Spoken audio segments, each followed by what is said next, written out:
ایک عبادت گزار تھا، وہ پہاڑی کی چوٹی پہ بیٹھ کے اللہ اللہ کیا کرتا تھا۔ روزانہ اس کے پاس ایسی جگہ سے رزق آتا تھا، روٹی آتی تھی جہاں سے اس کو کوئی وہم و گمان بھی نہیں ہوتا تھا۔ روٹی آتی تھی، یہ کھا لیتا تھا۔ ایک دن اللہ کا کرنا ایسا ہوا، روٹی نہ آئی۔ جب عبادت گزار کے پاس روٹی نہ آئی تو عبادت گزار نے کیا کیا، روٹی تلاش کرنے کے لیے پہاڑی کے نیچے اترا۔ پہاڑی کے نیچے ایک عیسائی کا گھر تھا۔ عبادت گزار نے جا کر دستک دی، عیسائی باہر نکلا۔ ہاں بھی کیا لینا ہے؟ اس نے کہا میں بھوکا ہوں، مجھے ایک روٹی چاہیے۔ اس عیسائی نے کیا کیا، 3 روٹیاں اٹھا کر اس عبادت گزار کو دے دی۔ اب یہ عبادت گزار 3 روٹیاں لے کر خوشی خوشی پہاڑی کے اوپر جا ہی رہا تھا کہ پیچھے اسی عیسائی کے گھر میں ایک کتا تھا۔ وہ کتا عبادت گزار کے پیچھے لگ گیا، دوڑتا ہوا جب عبادت گزار کے قریب آیا، بھونکا۔ اس شخص کو لگا کہ کتا مجھے کاٹنا چاہتا ہے، تو اس عابد نے کیا کیا، ایک روٹی اس کتے کو ڈال دی۔ کتا روٹی کھانے لگ گیا۔ عبادت گزار تھوڑا آگے چلا گیا۔ جب کتے نے روٹی ختم کی تو پھر عبادت گزار کے پیچھے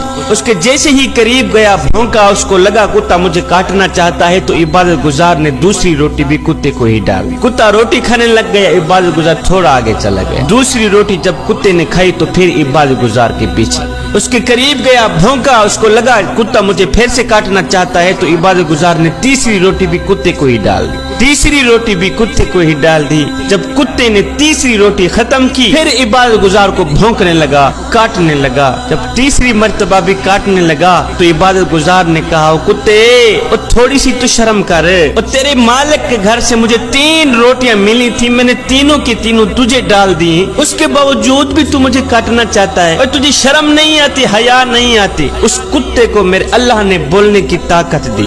جب عبادت گزار نے کہا نا، کتے تجھے شرم نہیں آتی، اس کتے نے کہا، اے حضرت انسان، شرم مجھے نہیں، شرم تو تجھے آنی چاہیے۔ کہا وہ کیسے؟ کتے نے کہا کافی عرصے سے میں عیسائی کے گھر کی رکھوالی کر رہا ہوں، 4 دن گزر جاتے ہیں، عیسائی مجھے روٹی دیتا ہی نہیں، اور مزے کی بات یہ ہے ابھی بھی میں 3 دن کا بھوکا ہوں، عیسائی نے مجھے روٹی دی ہی نہیں۔ اے حضرت انسان، 3 دن کی بھوک تو برداشت کر رہا ہوں، 3 دن کی بھوک تو برداشت کر رہا ہوں، لیکن مالک کا دروازہ چھوڑ کر غیر کے دروازے پر جا کر میں نے مانگنا گوارا نہیں کیا۔ اور تو کس طرح کا اللہ کا بندہ ہے کہ تجھے 1 دن کی روٹی نہیں ملی، اللہ کا دروازہ چھوڑ کر عیسائی کے دروازے پر آ گیا ہے روٹی مانگنے کے لیے؟ مجھے بتا، شرم تجھے آنی چاہیے، شرم مجھے آنی چاہیے۔